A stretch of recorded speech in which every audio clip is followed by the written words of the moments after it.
Hello world and welcome back to the channel, this time with a special review of Immortals Fenyx Rising, courtesy of Ubisoft. Thanks y'all. One of those evil parasites is about to save your royal ass. My ass is safely lodged in the Aegean stables. Prometheus is our narrator that paints a vivid landscape for our story with Zeus's banter to keep him company.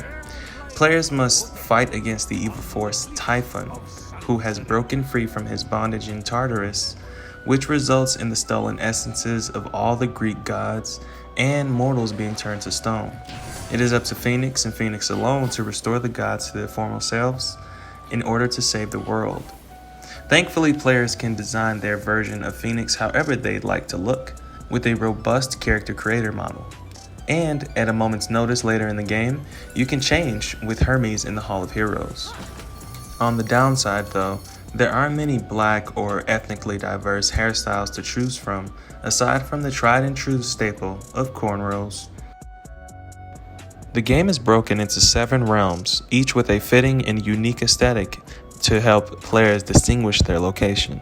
For example, Aphrodite's storyline is about rejuvenation, and it takes place in a lush green forest land, while Ares is seeking vengeance and tries to recapture his huge fortress in an arid, dry desert.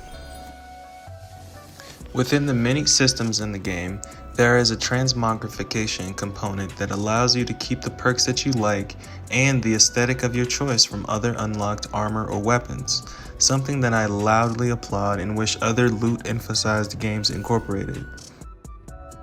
With each god comes an extensive arc of missions resulting in 3 blessings along the way for the player to enhance their experience. While players explore the world of Immortals Fenyx Rising, they will get a whiff of Zelda Breath of the Wild, fragrant with a calming and sometimes operatic music, varying landscape color palettes, and even the satisfying way enemies ragdoll off in ridiculous distances after defeat. The Forge Lands. The many workshops. The soaring peaks. Are we on a guided tour here or something? However, Immortals features a more evolved combo and combat system more reminiscent to Devil May Cry. It somehow successfully injects Super Mario Sunshine's puzzle dungeon style excursions in what the game calls Vaults of Tartarus, and a system akin to the new Assassin's Creed model where players can organically encounter side missions or side bosses as they come closer to them.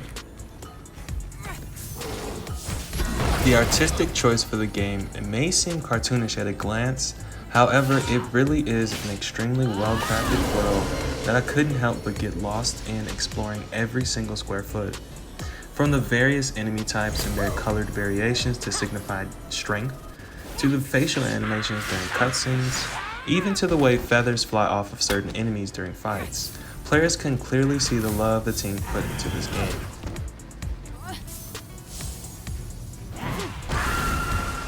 World puzzles in the form of constellation maps, archery challenges, and traversal time trials can grant players coins in which you turn in for skills that exponentially enhance combat flavor.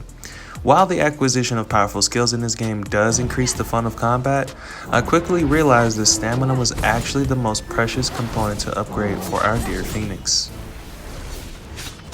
Stamina controls traversal mechanics such as climbing, swimming, flying, or as Buzz Lightyear would probably more accurately describe as falling with style. Stamina also is heavily weighed in battle, allowing players to use their many skills if they have the stamina for it.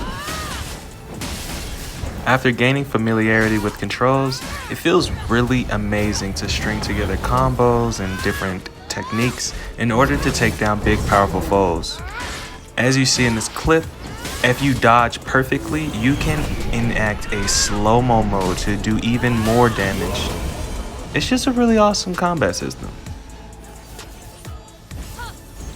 After about 25 hours of exploration and character strengthening, I decided to embark on the final mission of the game to defeat Typhon. However, Had time not been a factor, I easily could have spent 50 hours completing the remaining vaults, challenges, and side missions I hadn't found yet. Thankfully, there's a New Game Plus option. Overall, what really shines about Immortals Fenyx Rising is the compelling story penned by Jeffrey Yohalem, who was also responsible for one of my favorite game stories, Far Cry 3. Again, thank you so much Ubisoft for the code, and I hope you guys enjoyed the review.